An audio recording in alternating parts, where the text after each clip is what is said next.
Hey there, guys. I have week 5 for Fix-It Grammar for you. It should be a pretty short lesson. I have lots of papers, but hopefully we can get through it pretty quick. So we're going to start with adverbs. I know we've talked a lot about adverbs with our writing and what the role of an adverb is. So an adverb, with our writing, we call it a dress up, but just parts of speech-wise, it modifies a verb, an adjective, or another verb, okay? So it modifies it. It kind of just tells us, gives us more info about it, like how, what, where, why, to what extent. So if I say, Miss Janie quickly made her video, how did Miss Janie make her video? She made it quickly. So it answers how. Quickly is how, okay? So if I say, let me think of a good one here. Whoa. I can't think of another example, guys, but I think we know based on the adverbs that we made in class. We know it adverbs. All right. And maybe my next slide will give you something too. All right. Yes, I have examples. I dropped the pen there beside the book. Where did you drop it? You dropped it there. So guys, adverbs do not always end in ly. Often they do, but you can't just look at every sentence that does and say, well, there's no ly word there. There are no adverbs. Well, you have to find your adverbs, ask yourself who, when, where, why, and to what extent. So if you go in your book to page 25, I'm going to show you this here. Right here, it says, what an adverb is. I want you to circle that with a colored pen, or if you have a highlighter, highlight that. That's super important for you guys because that will help you as you are doing your grammar and you're looking for some of these hidden adverbs, like there. Where did you drop the pen? There.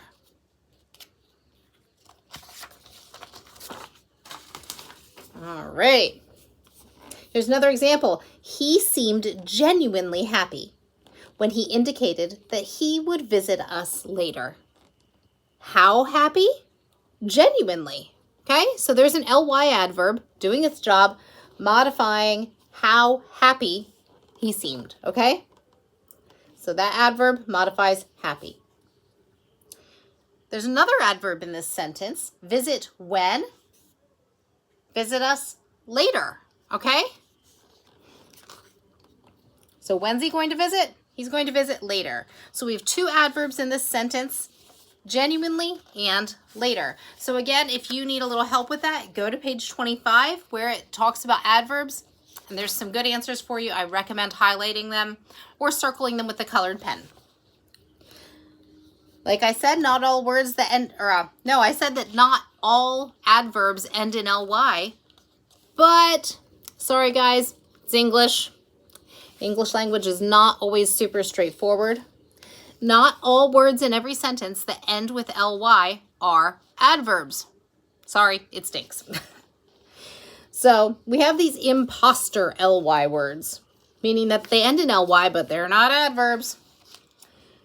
Examples of that are chilly, ghastly, ugly, or friendly.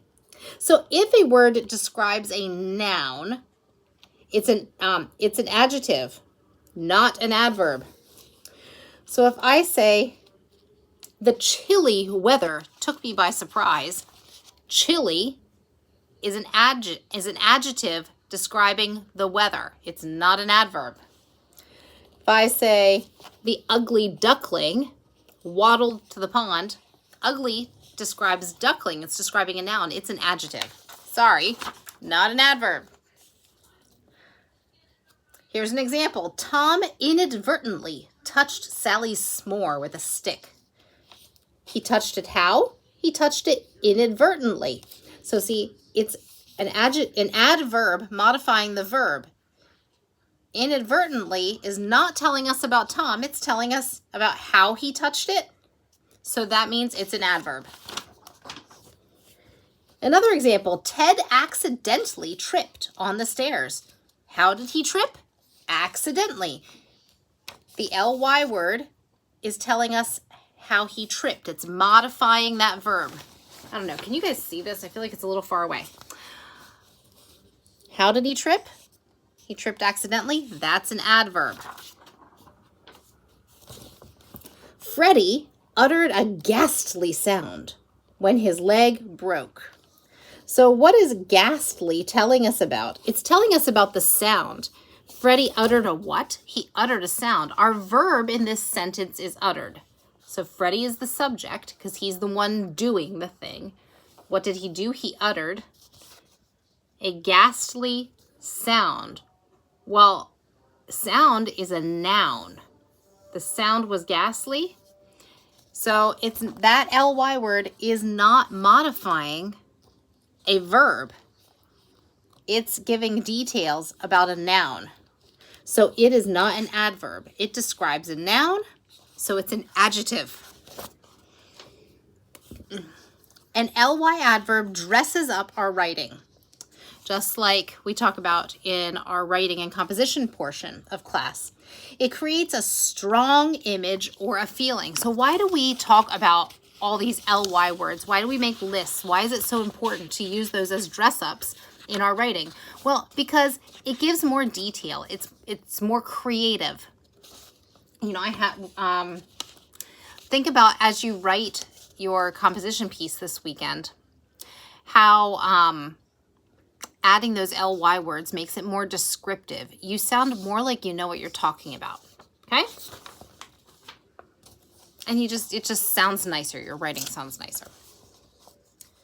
So then we have this thing, again, page 25, called a noun of direct address. I'm going to be honest with you guys.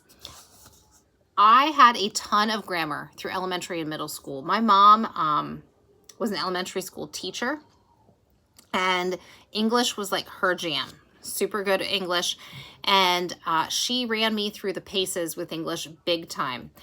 I can do something called diagram. Well, you guys learned a little bit of it last year, except for Ben. Benjamin, you weren't with us last year, but y'all started learning about diagramming sentences.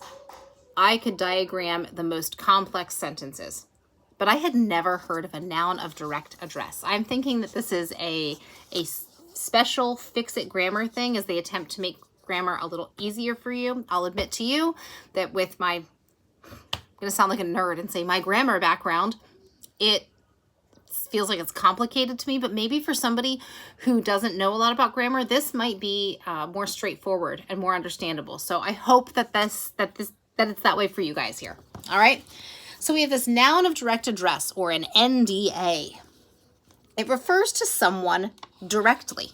Okay. It names the person spoken to.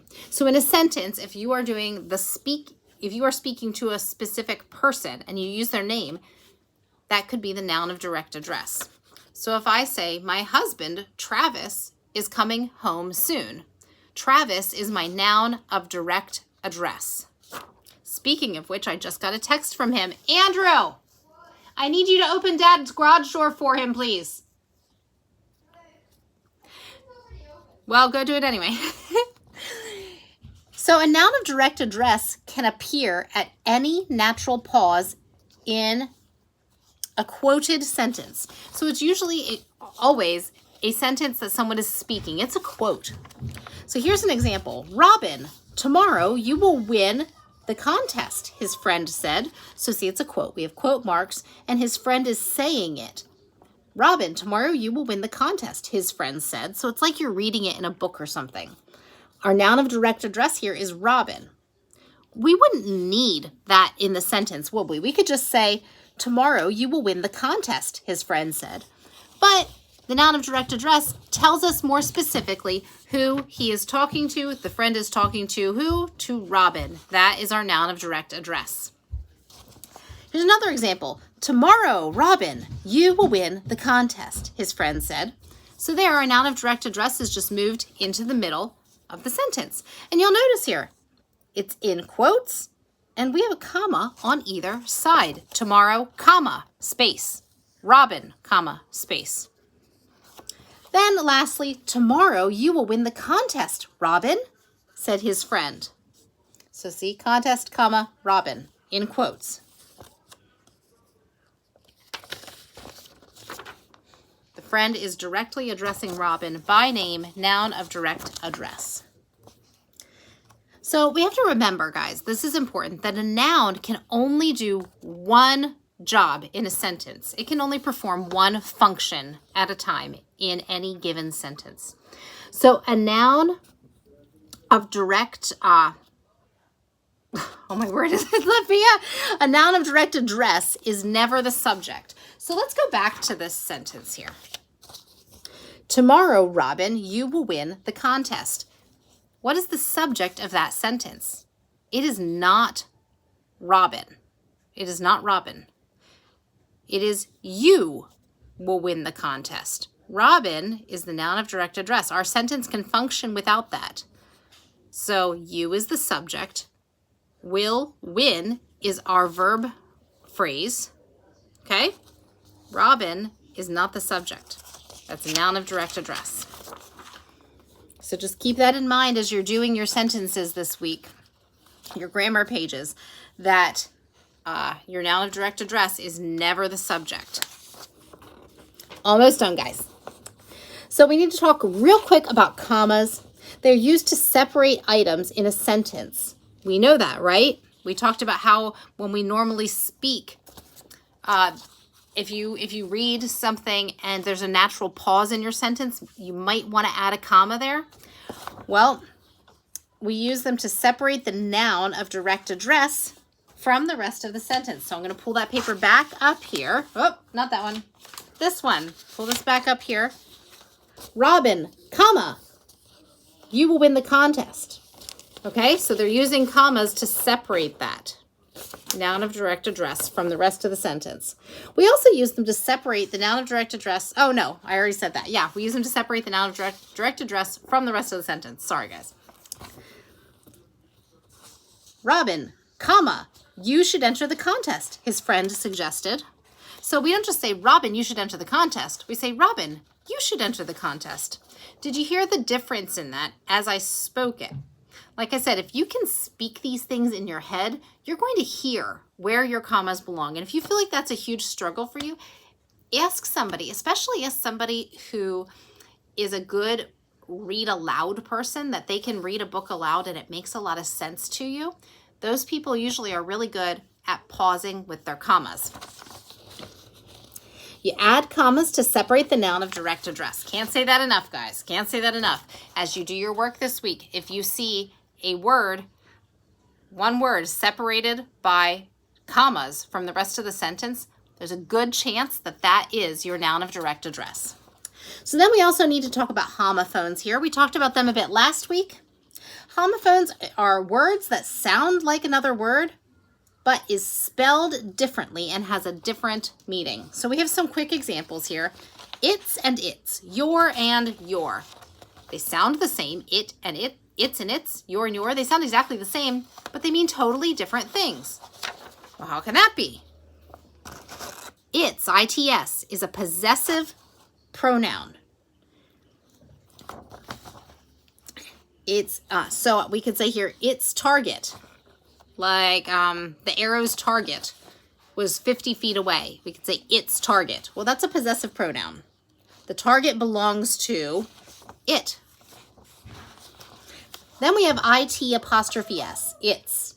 That's a contraction. That means it is, okay? Like it is spring, it's spring. Then we have your and your. Y-O-U-R is a possessive pronoun, like your bow. Whose bow is it? It's yours. Y-O-U apostrophe R-E is a contraction. You are right. You're right. So guys, that is it. That's our grammar lesson for this week. If you have any questions, definitely reach out to me. You know where to find me. Thanks so much. Bye.